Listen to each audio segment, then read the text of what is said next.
o filme é para mim como uma espécie de uma entidade que eu exatamente não sei o que vai ser. Eu não sou um cineasta do controle, né, igual o Hitchcock, que controlava cada plano que ele ia filmar, desenhava antes, aonde está tal ator, tal. Eu gosto do acaso, né? Eu gosto do descontrole, eu gosto de viver a vida, de aproximar o cinema da vida e ir junto com o fluxo da vida.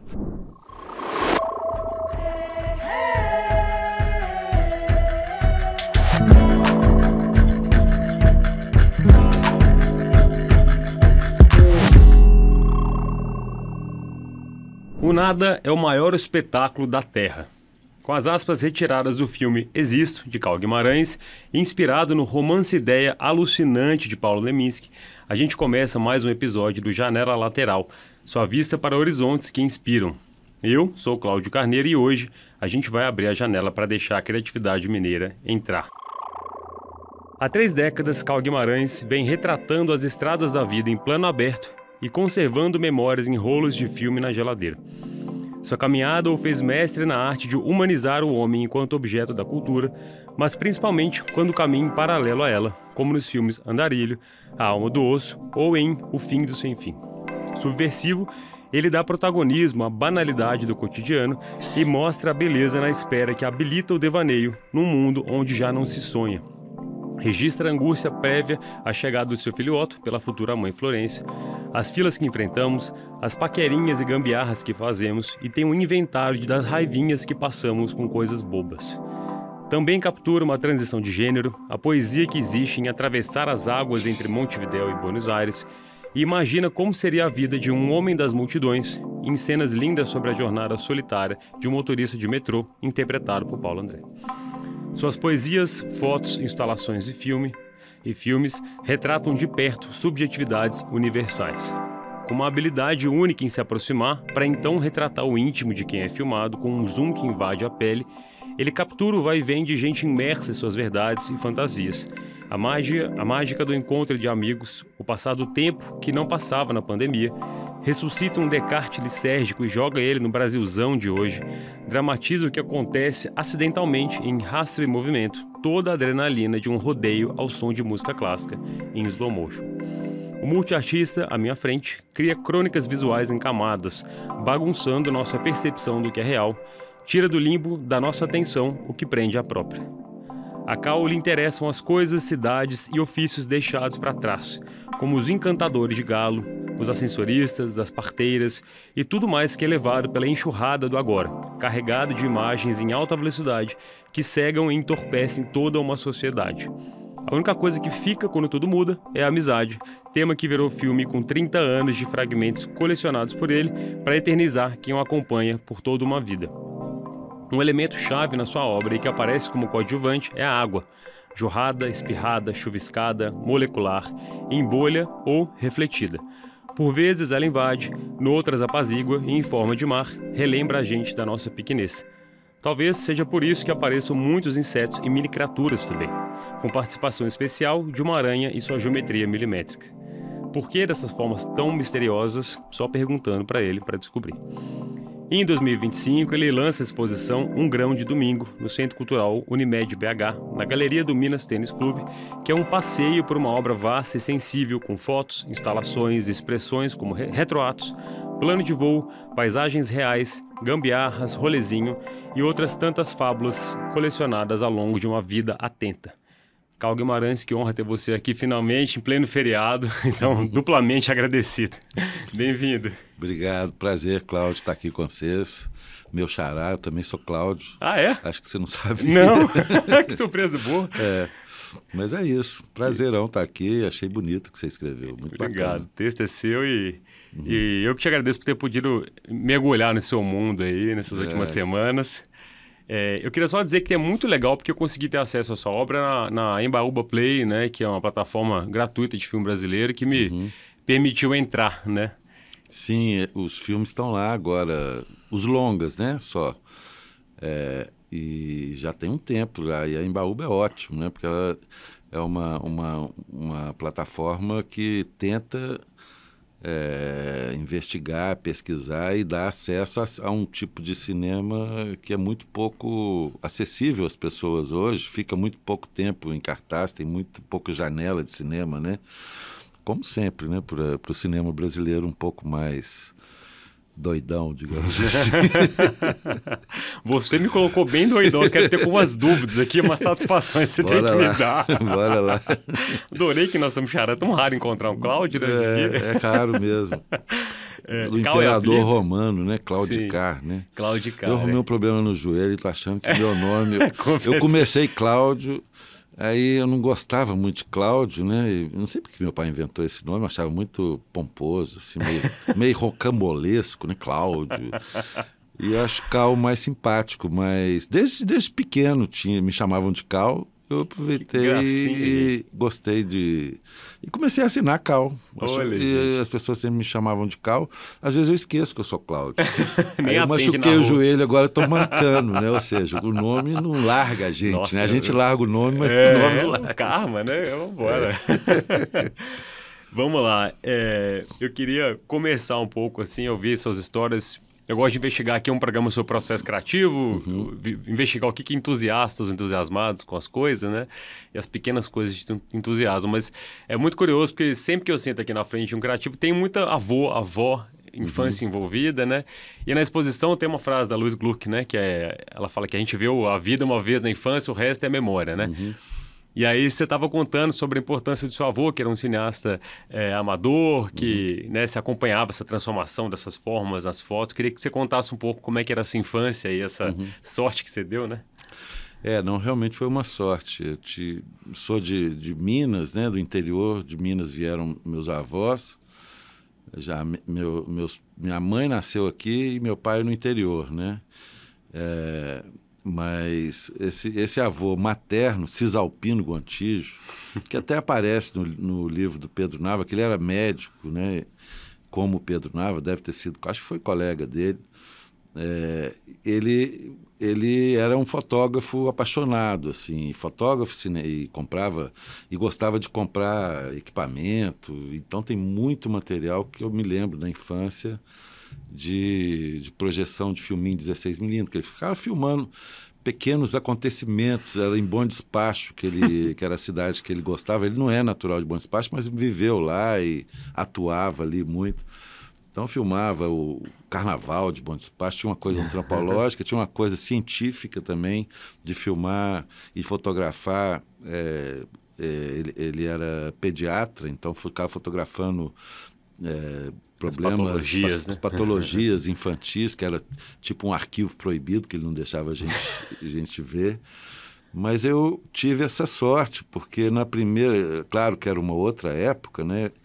Quando eu era bem novinho, década de 60, eu nasci em 65, eu me lembro da primeira contato que eu tive com a imagem, que foi um laboratório preto e branco que meu avô tinha em casa, e eu morei com ele nos primeiros anos da minha vida.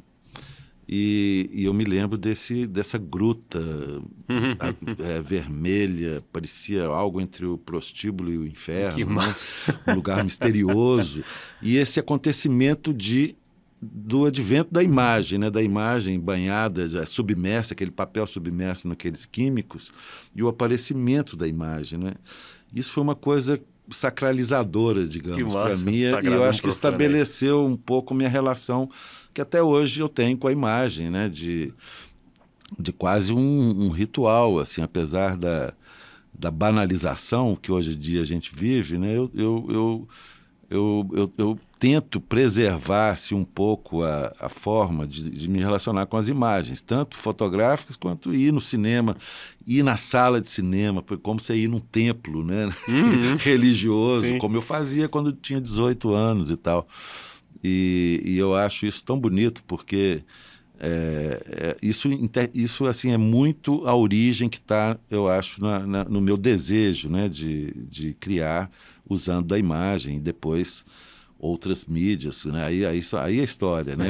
O Grivo me ensinou a questão do sonora, porque para ser cineasta basta você ter relação, imagem e som, né? Audiovisual. Eu sou um ser da imagem, precisava de encontrar uns seres do som e encontrei os meninos, o Grifo, mas depois a gente conversa. Vamos falar, sobre tô com essa dúvida aqui, porque é uma outra experimentação praticamente lisérgica, misteriosa. Uhum. Você fala dessas formas misteriosas também, que inclusive até chegam até você, como se fosse um fluxo, né? Assim, que essa entidade que vai atuando via você, né? Como é que funciona? Quando é que ela chega? Não é uma. O que eu falo é um pouco que a arte, que foi uma coisa que eu acho que todo ser humano é potencialmente um artista. Eu acho que a gente tem que ter abertura para essa atividade que eu acho maravilhosa, que ela tem como fundamento uma espécie de uma inutilidade ou disfuncionalidade com relação ao mundo. Então ela é muito importante para a gente não se entregar à loucura do mundo, né? Eu acho que a arte ela tem essa função e para mim ela cumpriu um papel muito importante de revelação mesmo, de possibilidade de transcendência, de me sentir um pouco diferente de quem eu era há pouco tempo atrás. Antes de ler um livro, antes de ler o Grande Sertão Veredas, eu era um Cal. Depois de ler Grandes Veredas, eu virei outro Cal, sabe? Essas coisas, elas são muito impactantes, pelo menos para mim foi. Eu acho que é muito importante isso.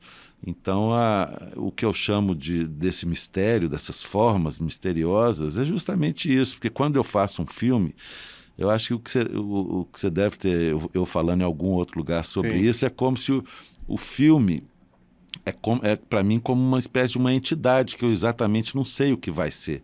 Eu não sou um cineasta do controle, né, igual o Hitchcock, que controlava cada plano que ele ia filmar, desenhava antes, aonde está tal ator, tal. Eu gosto do acaso, né? Eu gosto do descontrole, eu gosto de viver a vida, de aproximar o cinema da vida e ir junto com o fluxo da vida. E isso, você quando começa a fazer uma coisa assim, uma travessia assim, você não sabe onde é que você vai parar. Você tem que ter... Aí parece que é uma entidade que está baixando e você é o cavalo de santo. Sim, e você tem que ter respeito a essa entidade e saber para onde ela quer ir. Não é? Porque você está lidando com uma matéria vibrante, que é a realidade, que ela vai mudando a cada... Não é o momento, não é como a ficção, que mesmo a ficção também ela é vibrante e mutável, mas você pode controlar mais, né? Você controla, você está no estúdio, você controla o som, você controla a luz, você controla os atores, os personagens. Quando você está na realidade, na rua, no calor humano, no suor da rua, e isso é uma coisa que é completamente relacionada ao acaso. Sim. Então eu acho que você tem que ter fé, eu tenho muita fé no acaso, né? E tem uma frase do Albert Camus que eu amo, que eu tinha até pensado em falar ela no final, mas eu falo outra, que o acaso é a divindade da razão. Gente do céu. É muito maravilha. bonito, assim, Demais. né? Porque parece que o acaso que te guia a razão, né? A razão, a gente tem essa quase... o ser humano tem uma espécie de altivez, assim, ou uma espécie de orgulho da racionalidade, né? E se diferenciar, desconectar dos outros animais e da natureza, como se a natureza, a gente não fosse também natureza, né? E eu acho que o acaso ele que guia, sabe, a nossa racionalidade. E eu acho que é hipervalorizado a questão da racionalidade. E o Camus falou isso, eu concordo plenamente. O Albert Camus, que é um escritor, filósofo, existencialista, maravilhoso, né? E você vai contrapor Descartes também, botando ele em um contexto totalmente cheio de acasos e licergias e natureza, né? O Existo foi isso, né? Que é esse filme que eu fiz com o João Miguel no papel de René Descartes, que é uma ficção meio documental. Foi isso, o João Miguel, me lembro quando ele falou, a gente encontrou na fazenda, inspirado num livro do Catatal, né? O Catatal. E aí o Leminski imaginou no livro dele o pai da filosofia cartesiana, que é René Descartes, perdido ali na natureza brasileira, nos trópicos, né? No calor dos trópicos, né? Na loucura dos trópicos e tal. né, e essa transformação nesse personagem. Então, o João Miguel me perguntava, mas, Cal, como é que nós vamos fazer um filme sem roteiro? Eu fazia, João, o que eu vou fazer nesse filme? Eu falei, mas, João, o que faz um filósofo? Só pensa. Então, pois é, então você tem que pensar. Eu vou te filmar pensando, nós vamos chegar nos trópicos e você vai... E é isso, essa transformação da frieza, às vezes, da dureza, da rigidez da razão, né? De Cartésios e tal, até um desnudamento, assim, né? Ele começa vestido de René Descartes e termina nu, como uma Pietà nos braços de uma negra. Uma água linda, maravilhosa. Exatamente, demais. E o símbolo disso era uma placa de gelo que ia derretendo, que eu filmei uma placa de gelo derretendo. Então tem várias dessas simbologias e tal, né? Então foi muito bacana essa experiência, né? Um filme muito regido pelo acaso. Que doideira, assim, não sabia disso não. Foi basicamente, a gente ia viajando por alguns lugares importantes do filme e do Leminski, nos impregnamos assim dos livros de René Descartes, de Leminski e tal, eu e João Miguel. E a gente foi viajando por Brasília, que aparece muito também, que tem essa coisa da arquitetura, do branco. Ele some ali, né? Ele some ali e tal. E fomos para a Floresta Amazônica, filmamos a Pororoca.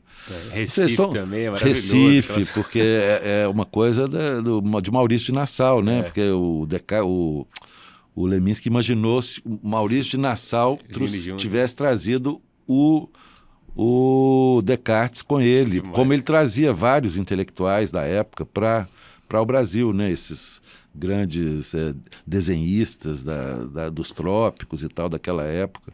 E o choque com esse Brasil atual também, né? Um forró tocando, ele começa a dançar, ele começa a cumprimentar o povo que tá na balsa, é demais, assim. A interação maravilhosa. Bagunça, né? A gente É um filme, assim, que passa de 200 anos em um plano para o outro. Assim. Maravilhoso. É como 300 anos, é como... você assim, começa num filme de época, né? Parece que é um cara vestido, assim, medievalescamente, como um filósofo, num barco, assim, numa canoa, no meio da mata.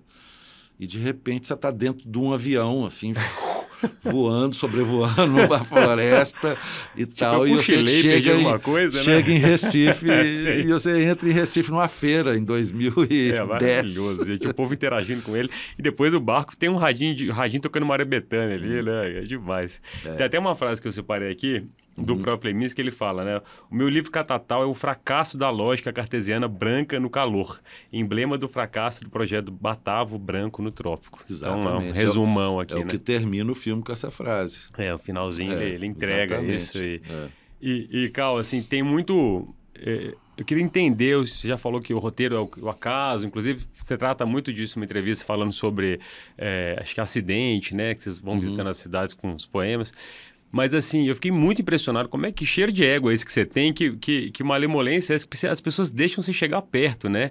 Você passa 15, 20 dias com Andarilho ou em Alma do Osso, né? Como que isso acontece? Como é que você se aproxima? Como é que as pessoas deixam você entrar?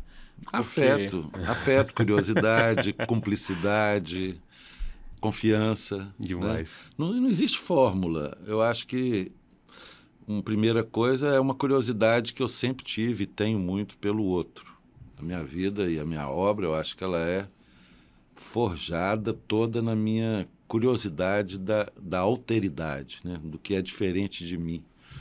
Essa curiosidade já, quando você manifesta no olhar, na forma de se relacionar.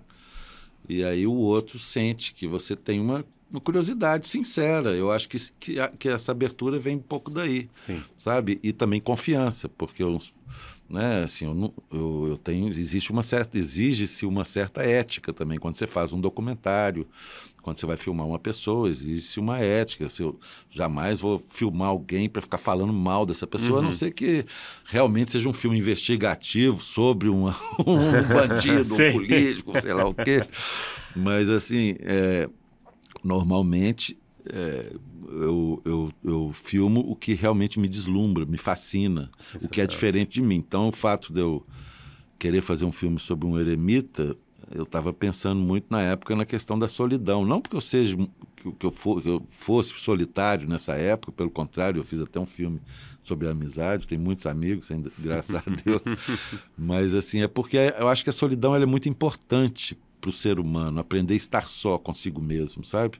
Não sofrer na solidão e não conseguir encontrar outras pessoas e tal, mas o estar só, né? O que isso significa para o ser humano, para a existência. Eu acho muito importante, a gente nasce sozinho e vai morrer sozinho, né? Então eu acho que são coisas fundamentais para a gente aprender a lidar com esse estar só no mundo.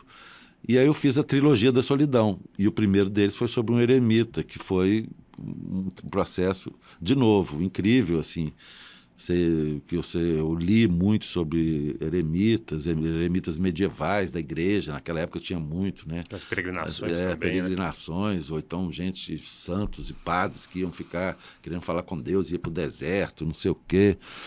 E aí eu encontrei o Dominguinhos da Pedra e ficar com essa pessoa 10 dias ali, a gente foi de 2 vezes, mas ao todo foi uns 10 dias, conviver com esse personagem na montanha. Pois é, gente. Uma barraquinha do lado, eu e o Canarinho, do Grivo, assim, que ele estava gravando o som. Foi uma coisa maravilhosa, que me ensinou muito, sabe? E a gente ficou muito amigo, criou-se muito afeto, né, um pelo outro. Sim. Ali. Eu acho que fundamentalmente é isso, não é porque as pessoas deixam qualquer um, depende, é como uma relação mesmo. Tem gente que eu vou filmar que o santo não cruza direito, aí você abandona e vai para outro. Entendi. Né? Entendeu? As entidades não estão. As entidades não cruzam. Então, tem outros que não, que além de uma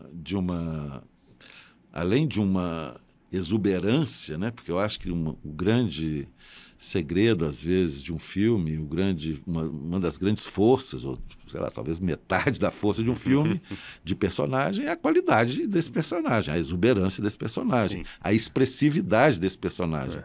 Nem precisa de estar falando verdade, eu nem quero fazer uma investigação sobre o que ele fala, se é verdade ou mentira. O que ele fala tem que ser expressivo, né? Coutinho falava muito isso. Eduardo Coutinho. E o Dominguinhos da Pedra e os outros personagens são impressionantes. São esses personagens que começam a abrir a boca, mesmo sem abrir a boca, porque no Alma do Osso, metade do filme é em silêncio. Ele só começa a falar na segunda metade.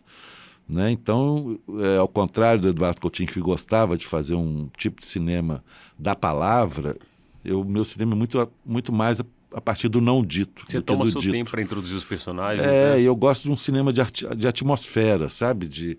Mais do que querer entender a vida desse personagem, eu quero fazer com que o espectador sinta o que é viver ali no meio com aquele homem naquela montanha, tal como ele. E ele está ocupado, né? Ele está bem acompanhado dele mesmo, né? Ele está o tempo inteiro se mexendo, caça, volta. Eu não vi ele comendo, mas eu vi ele bebendo água, fazendo um cafezinho dele. Ele começa a interagir com o fogo de um jeito que ele parece que meio que vira o fogo uma hora também. Eu fiquei muito impressionado com essas cenas. Assim. Você vê, outra coisa importantíssima que também é outra estrutura fundamental do cinema, além da imagem do som, é o tempo, né? E o eremita, naturalmente, tem uma relação com o tempo completamente diferente que a nossa. Então, você sente isso, estar ali com ele, sentir o passar do tempo junto com o eremita, é maravilhoso. Desde sentir, assim, cada pequeno gesto cotidiano é uma viagem. Ele tem prazer em lavar um prato, em catar grão de arroz, em buscar água no riacho, sabe? Ele tem prazer em cada pequeno gesto, coisa que a gente hoje em dia mecanizou demais tudo, né? Uhum. Nós estamos caminhando também para não fazer nada, só os robozinhos vai fazer para a gente tudo, né?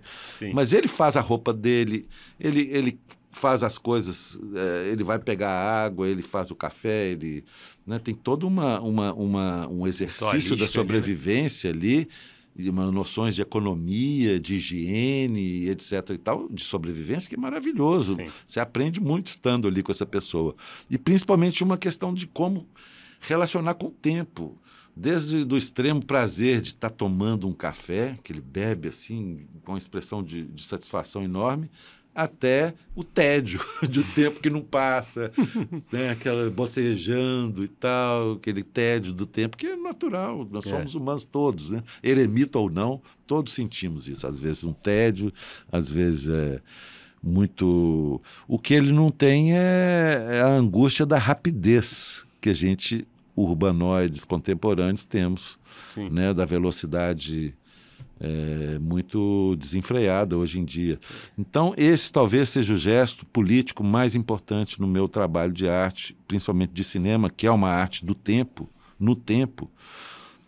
O gesto político é a ideia de tentar passar nos meus filmes uma temporalidade outra, que vai um pouco na contramão do que a gente experimenta hoje enquanto vida real, né? Ou seja, o tempo do cinema distanciou muito do tempo da vida, né? Você não passa a sua vida, por exemplo, num filme americano, desses de ação e tal, tem 90% do filme tem gente falando, tem diálogo. Tem vazio, né? Não existe vazio. No seu dia, você não passa 90% do seu dia... Sendo estimulado. Né? Falando o tempo inteiro e estimulado mentalmente. Então, você tem que... Então, é um tipo de cinema que tenta, que convida o espectador a ser mais ativo, a entrar mais em... Não é fácil, às vezes parece, nossa, que chato, não acontece nada.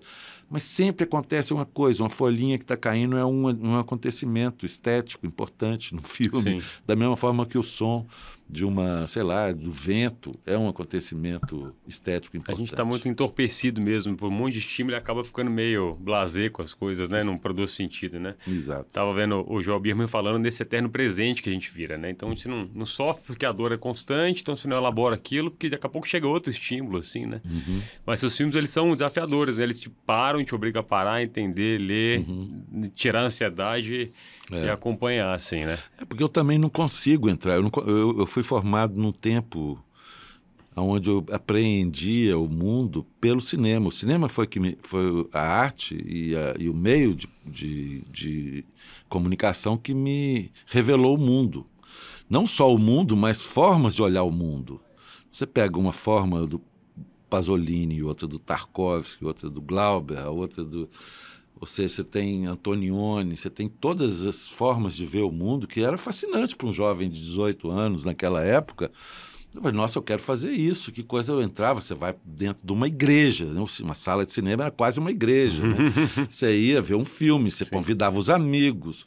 Então, assim, o fato de ir ao cinema era um acontecimento. Como não é hoje, porque as pessoas hoje pegam e baixam no computador e vêm em casa, vou continuar depois e tal.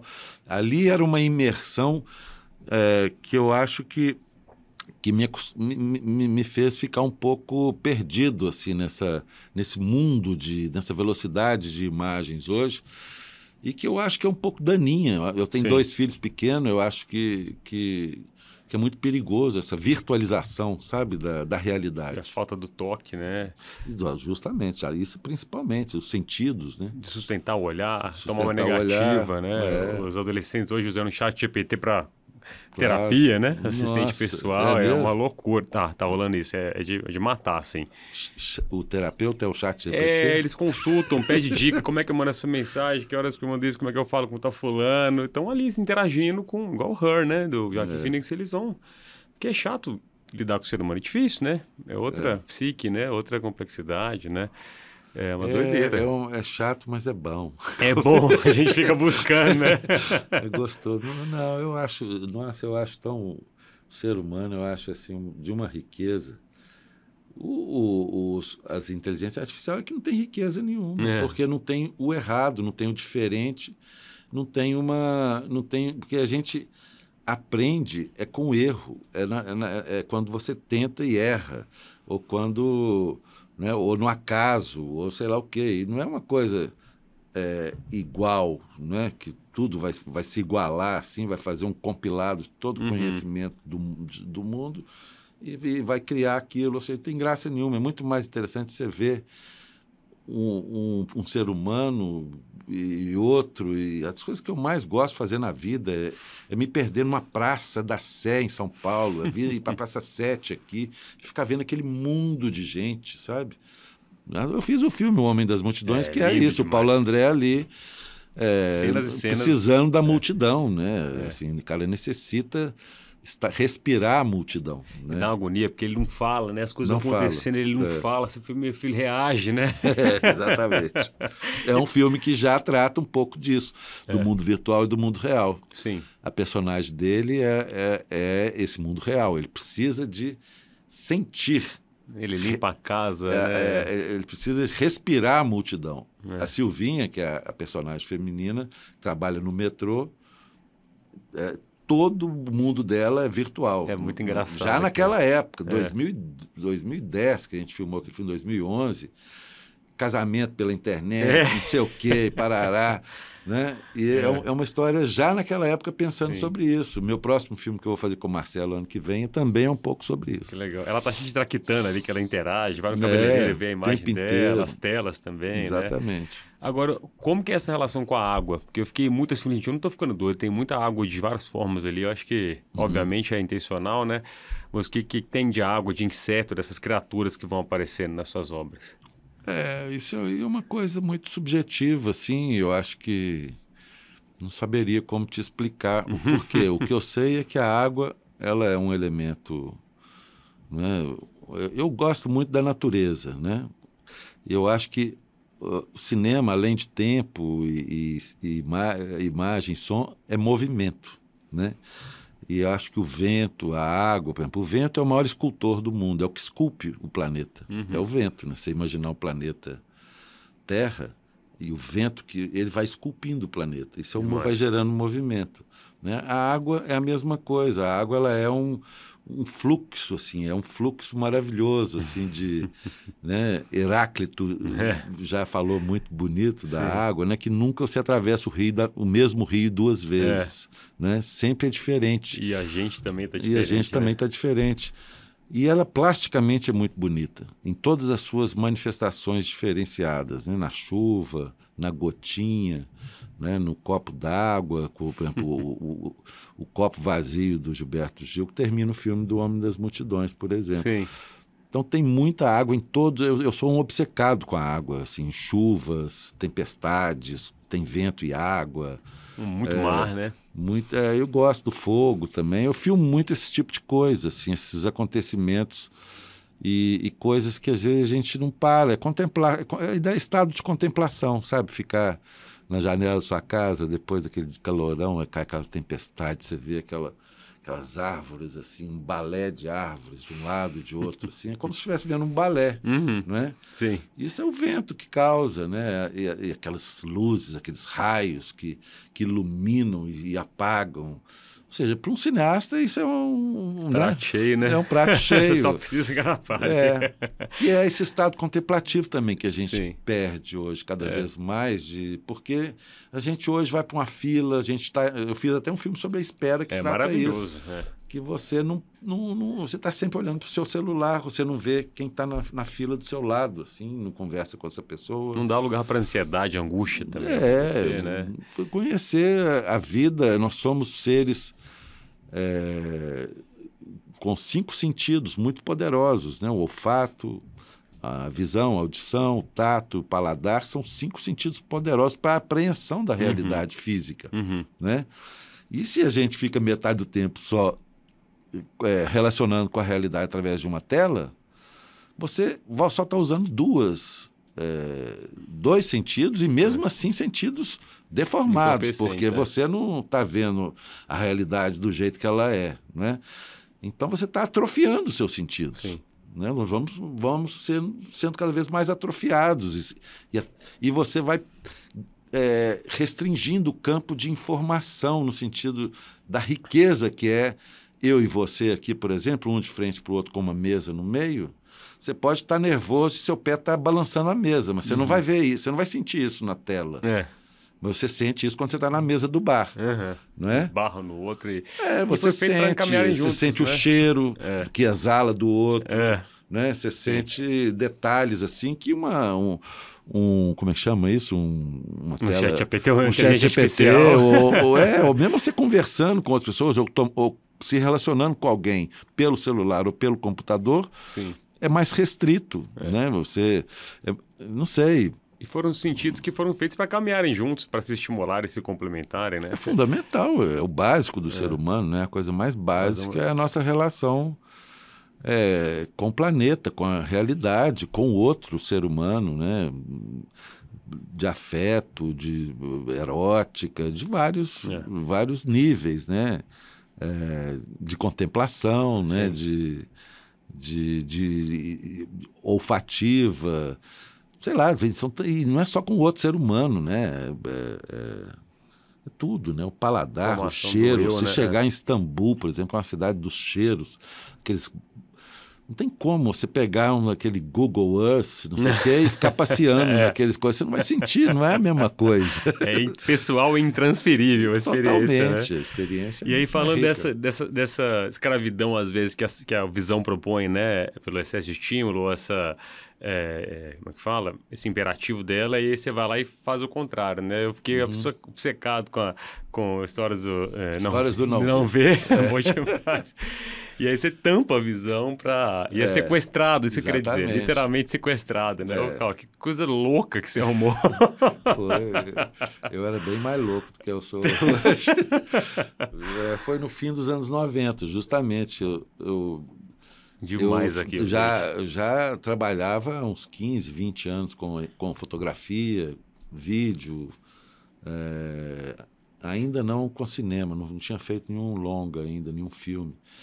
Mas, assim, a imagem, né? Eu trabalhava muito, tinha um laboratório preto e branco. Minha vida era ficar dentro do laboratório e tal.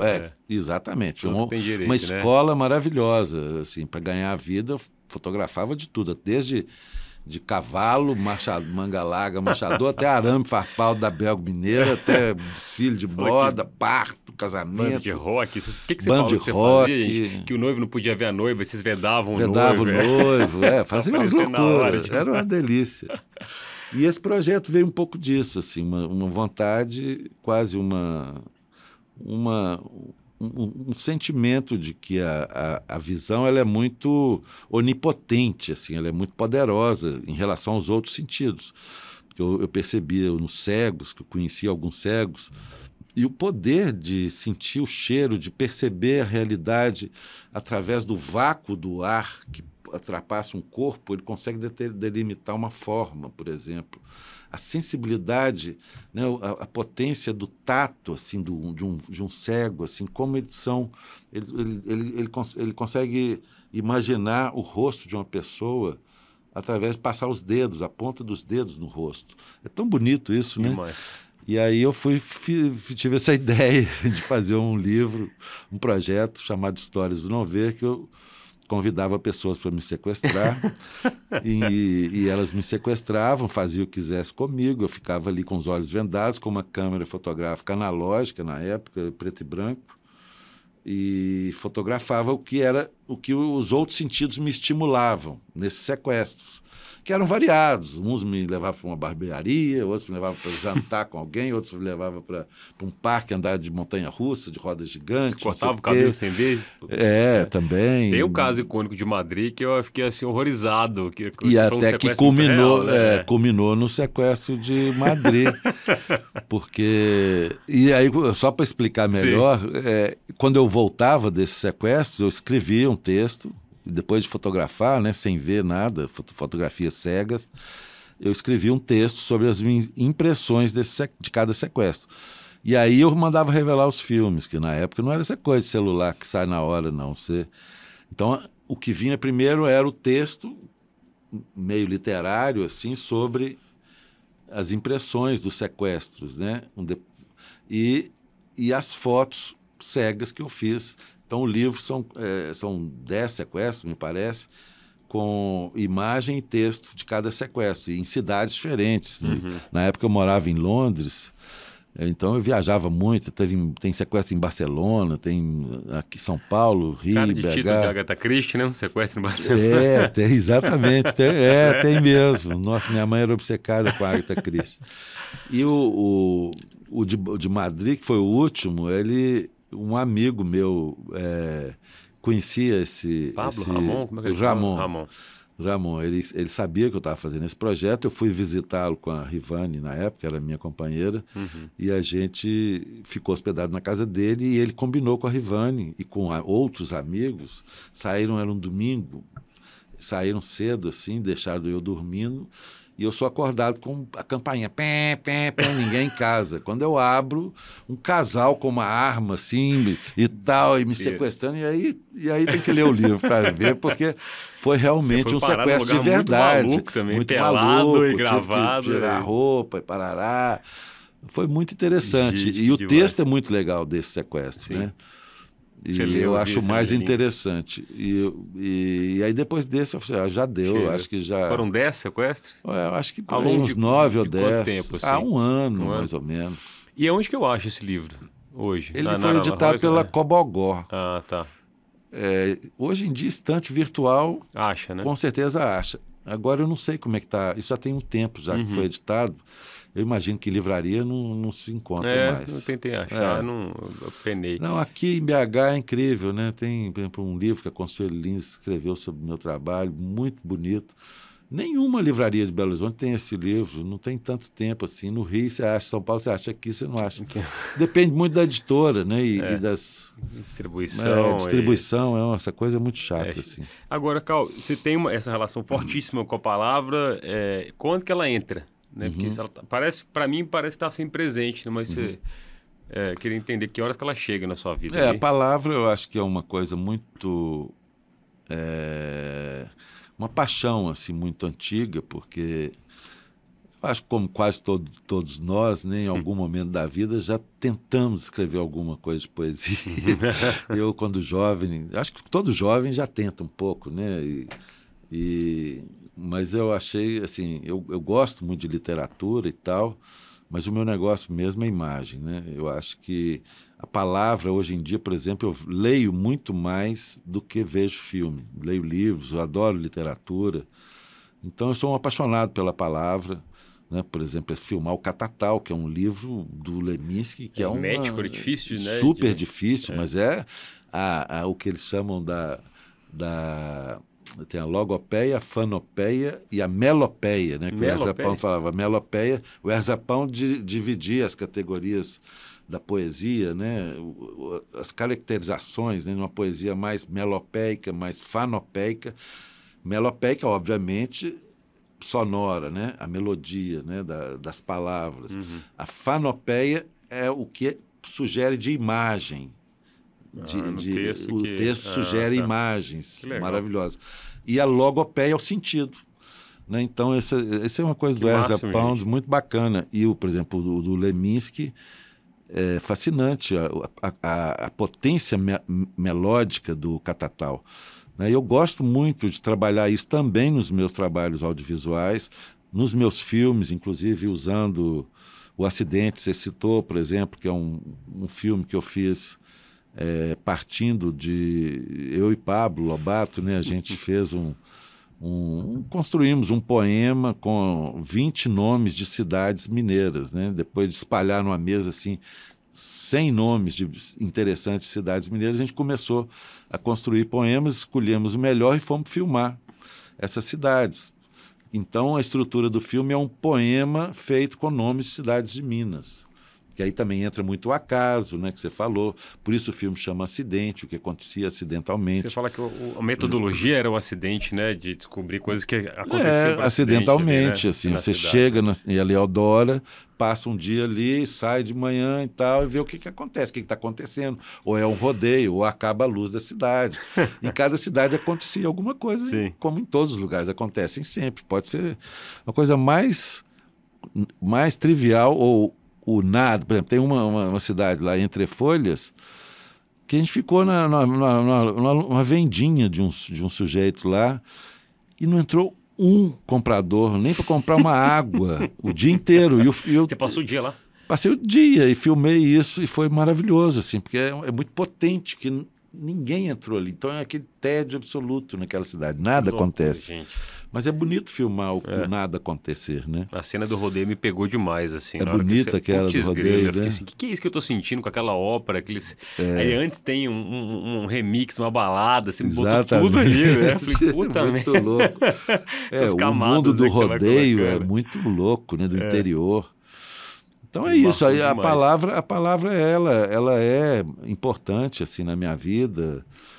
A gente tem, apesar de eu ter falado aqui que eu gosto de fazer muito mais filmes sobre o não dito do que sobre o dito, mas quando você acentua o não dito, o dito, quando aparece, fica muito mais potente.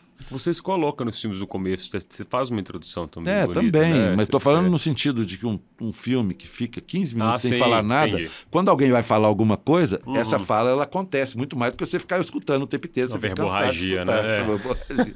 Então tem É esses, verdade. esses vazios, é uma questão estrutural, né? Legal. De montagem, que também é um outro tema incrível, né? Montagem de filmes, que é o esculpir do tempo, né? Sensacional. Quando você monta o filme, quando você está esculpindo o tempo, porque como o cinema é uma arte feita no tempo, é uma matéria dela, é o tempo, quando você monta, você está esculpindo o tempo. É tão bonito isso. Demais. Tarkovsky fala isso, Não, é aquele sensacional. cineasta russo. E você fica reassistindo tudo, né, para poder fazer uma montagem. Imagina quantas vezes você não assiste aqueles takes ou espera, né? Tem uma lógica de espera também, né? Muito grande, A né? montagem é muito louca, é um quebra-cabeça e depende muito de cada filme, né? Mas é um momento que você, no meu caso, escreve o filme de verdade. Você cria o tempo, é como se fosse escrever um livro, você vai escrever um filme na montagem, né? Você vai botar, só que em vez de ter palavras, como o escritor tem para escrever o livro, você tem imagens e sons. Então você vai criando associações entre imagens e sons e tal. Uma leva a outra, uma choca com a outra e gera uma terceira coisa, que é a montagem dialética que eles usavam antigamente, Eisenstein e tal. Então tem teorias da montagem, e é uma coisa maravilhosa, porque você vai construindo aquela entidade que começou lá na filmagem, ou lá na ideia do filme, querendo nascer, você vai vendo ela aparecer ali na ilha de edição, que é são vários momentos, né? Fazer cinematográfico são vários momentos e cada um tem sua característica, desde quando você concebe uma ideia até quando você vai atrás dessa ideia, filmar, e depois quando você vai reorganizar esse caos montando o filme, né? Até chegar no espectador, que já é um quarto momento, que é o momento principal, que é onde a entidade quer ir no outro. Maravilhoso. Nossa Senhora. E o outro vai fazer o que ele quiser com Exatamente. aquele filme, já Não, não é e mais cada nada seu, filme, né? e cada espectador vai guardar um filme diferente do que o seu vizinho do lado.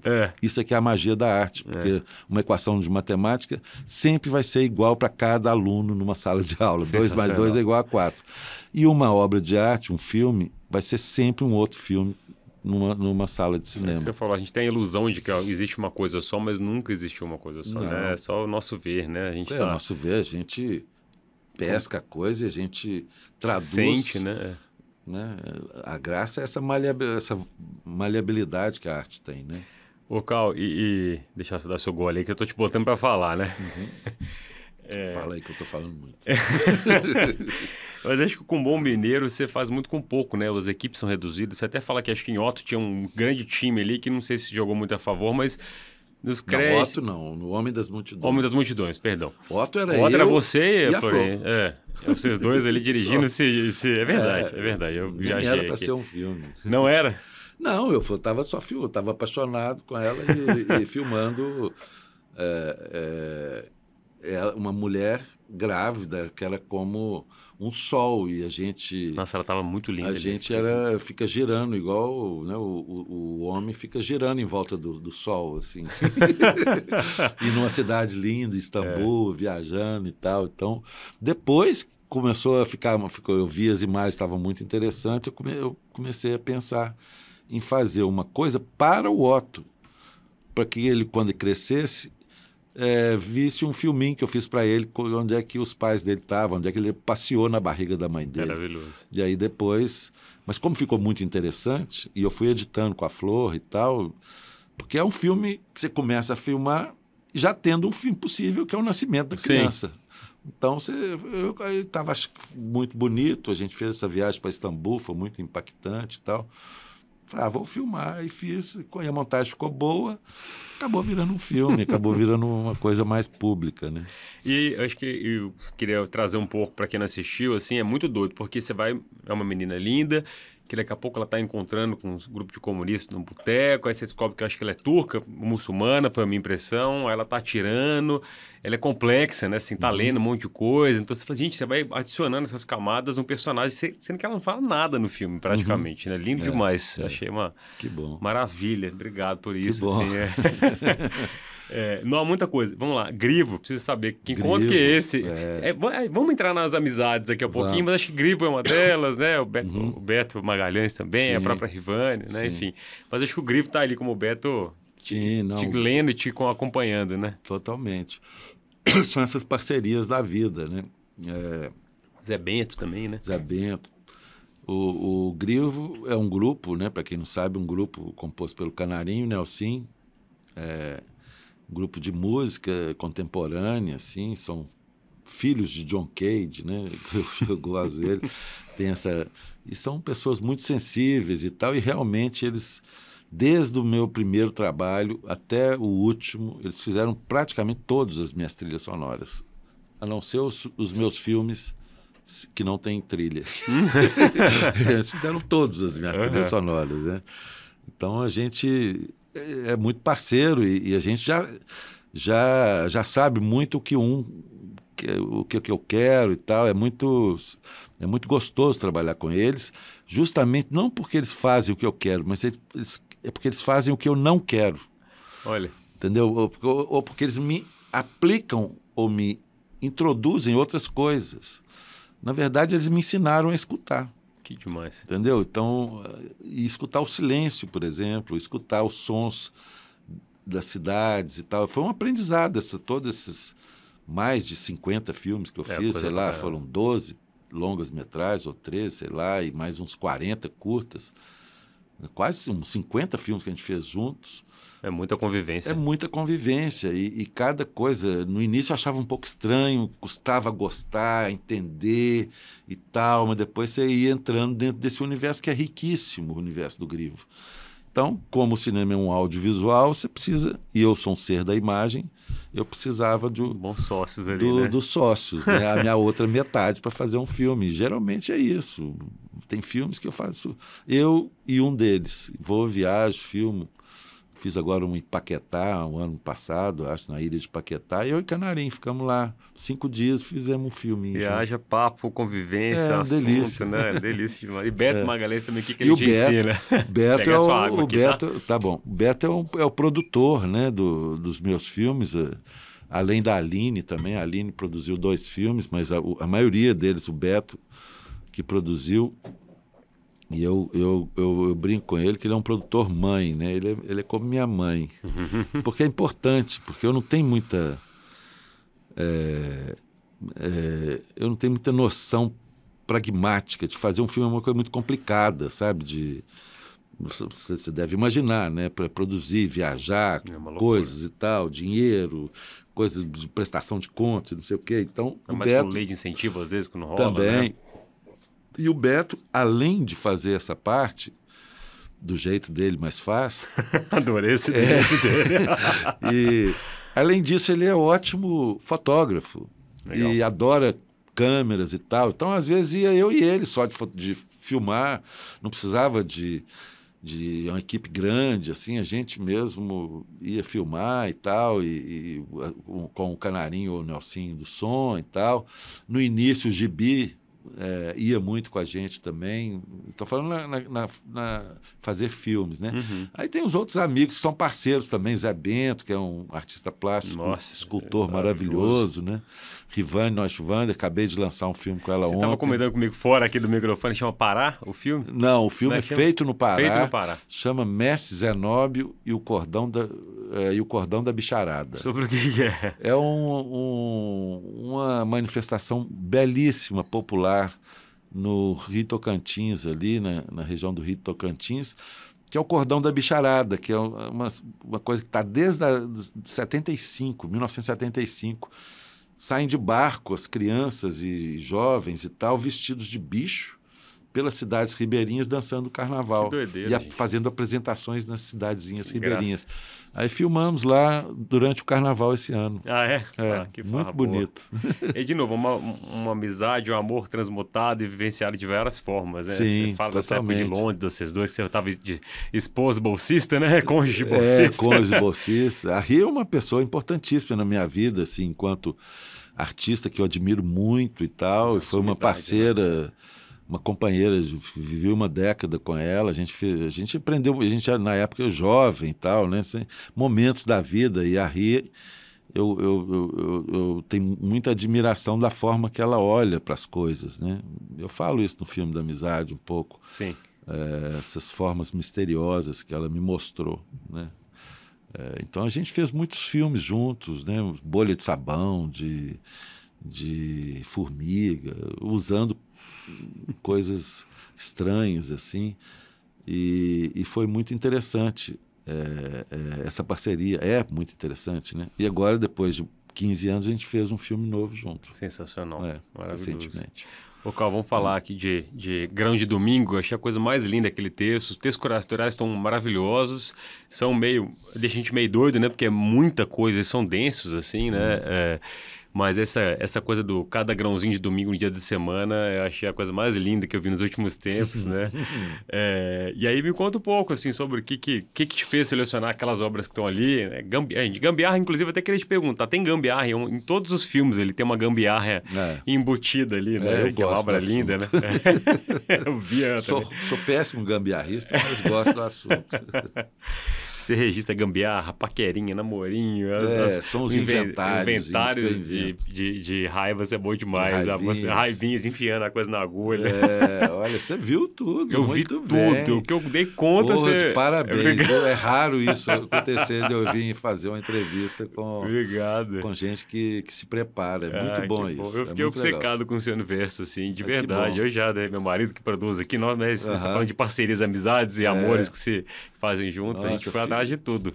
Fico muito feliz, porque é isso que o artista gosta, assim, seja uma pessoa ou outra. Eu não me interesso em ter milhões de espectadores, sei o quê.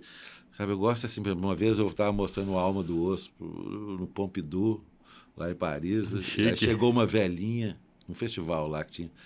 Aí chegou uma velhinha para mim de 80 e tantos anos. Chegou e falou: meu filho, queria te agradecer que você mudou minha vida. Olha que maravilha, gente. Pronto. Nossa, acabou. Não precisa de mais nada, não é?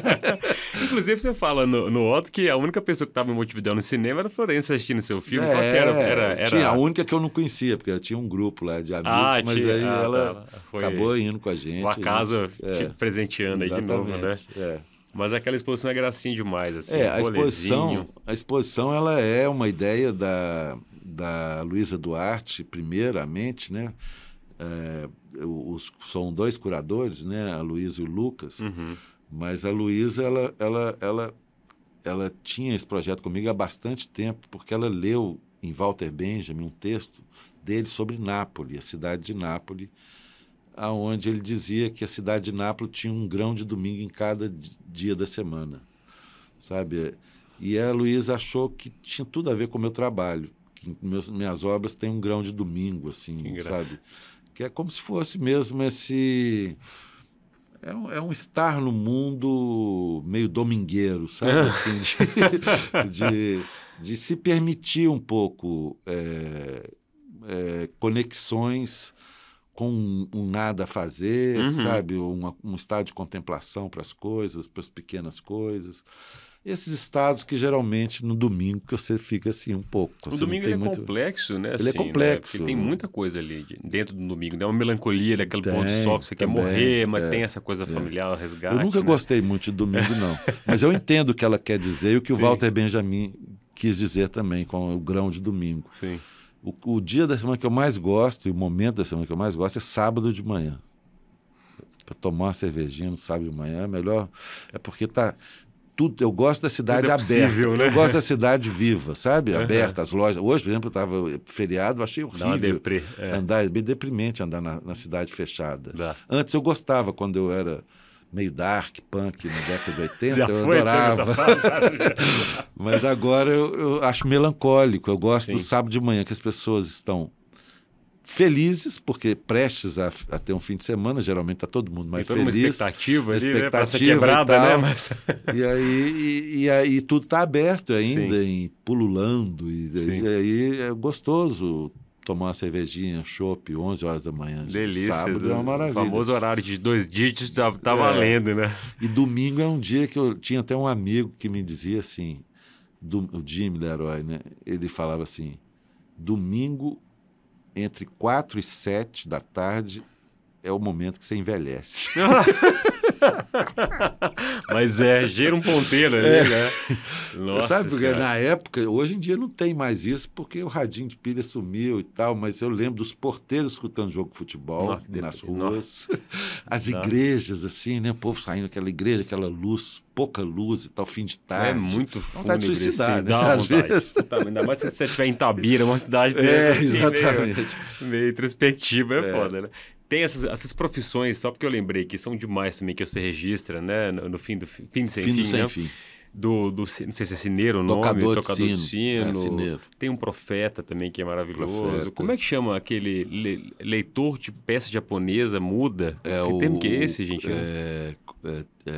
Teru, como é que é? Ah, não, eu estou lembrando do nome do personagem. Eu acho lembrar da profissão, né? Que tinha essa profissão mesmo. Nossa, tem tantos anos. É uma loucura.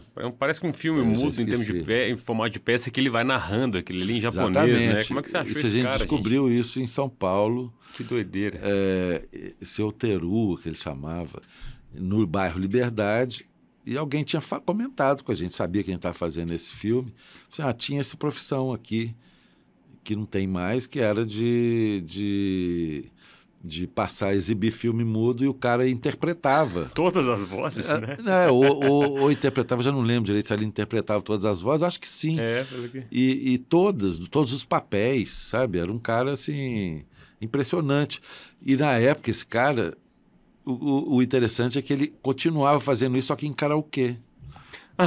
Então a gente filmou ele num karaokê. É verdade. Porque ele gostava de ir pro karaokê.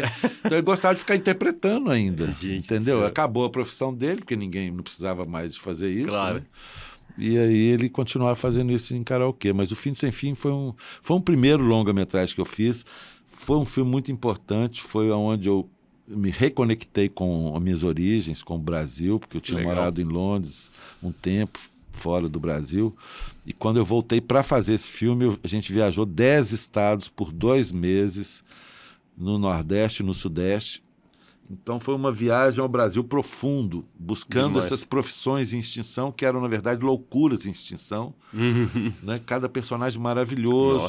Ali eu me deparei com as gambiarras e comecei a fazer um inventário de gambiarras. Legal.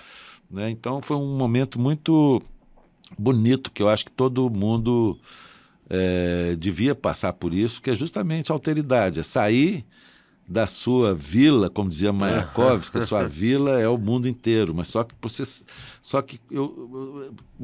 sair do país, morar fora um tempo e voltar é muito importante. Sim. Porque primeiro que quando você sai, você percebe que o mundo é muito maior do que essa vilinha de Belo Horizonte, que eu achava que o mundo se restringia. É muito maior, tem outras culturas, outras línguas, outros cheiros, outras coisas.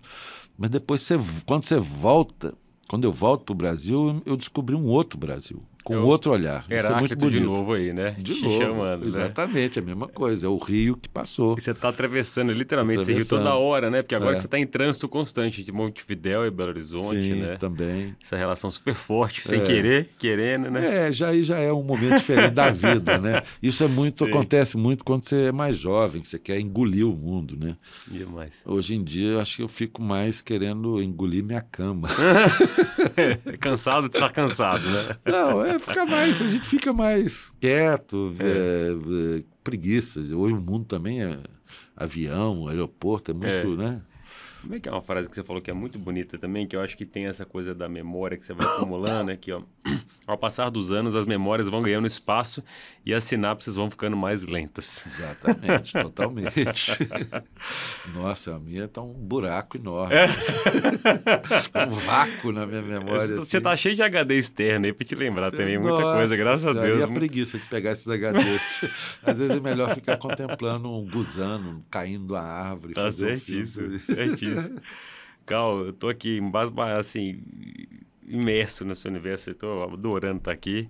O que você trouxe, se eu te puder pedir mais uma coisa, já que eu pedi tudo aí, de frase para trazer pra gente fechar nossa conversa e embalar eu tinha pensado, quando você falou para me trazer uma, eu tinha pensado nessa do Alberto Camus, mas aí, como eu já falei queimou ela aqui, né? Queimei ela, eu pensei logo em seguida em outra, que significa que meu cérebro tá funcionando bem hoje, porque eu não sou muito assim, eu ia ficar perdido.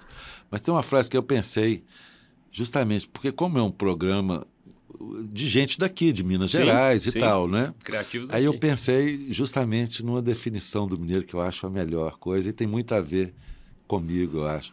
O mineiro pensa 2 vezes antes de não falar nada.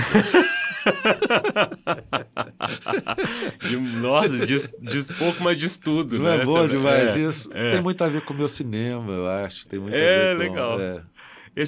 Essa proteção também de não falar nada, porque não fica gravado, não fica registrado, depois você não disse, não tem como dizer. É engraçado, é uma frase assim muito divertida, né? Que eu brinco muito com o Marcelo Gomes, que é um parceiro também, outro parceiro importante, pernambucano, cineasta pernambucano, que a gente vai filmar junto agora. A gente ficava brincando de Minas, Pernambuco, alguém falou com ele que era Minas é mãe e Pernambuco é pai. O resto vocês decidem. E a gente ficava falando de fazer um cinema fora do eixo, que seria em Vitória da Conquista, que é o meio do caminho entre Pernambuco e Belo Horizonte e Recife. E aí nasceu o Glauber Rocha, que é em Vitória da Conquista. Maravilhoso. Fora do eixo, né? Rio, São Paulo e tal. E aí eu ficava brincando, porque mineiro pensa 2 vezes antes de não falar nada e vocês, pernambucano, falam o tempo inteiro, meio sem pensar. Nem pensar, depois não tem como voltar atrás, né? Que bom, que bom. Cara, vou te deixar em paz agora, curtir seu feriado. Foi uma delícia, foi um prazer, passou rápido. Passa, né? A gente comprimiu o tempo aqui, né? Rapidinho. Foi bom. Mas muito obrigado, eu fiquei assim, sentindo muito privilegiado de estar aqui com você e de poder te estudar essas semanas aí, que eu levei um tempinho, porque é muita coisa. Eu não vi nem metade, né, desses 50 filmes. Não, eu que tenho que agradecer você, Xará, por essa dedicação, né, a entrar nesse universo meio estranho que é a minha obra.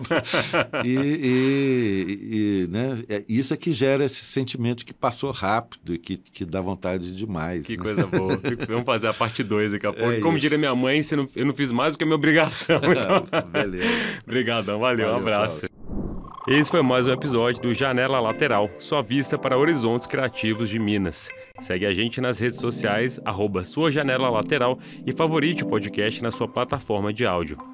A trilha sonora desse programa é da Mari Blue e a Joana Brandão colabora com motion e montagem de vídeo. Identidade visual criada pela Laura Scofield e a produção é do Jader Maia. Eu sou o Cláudio Carneiro e não se esqueça de sempre preencher seu dia com novos ares. Até!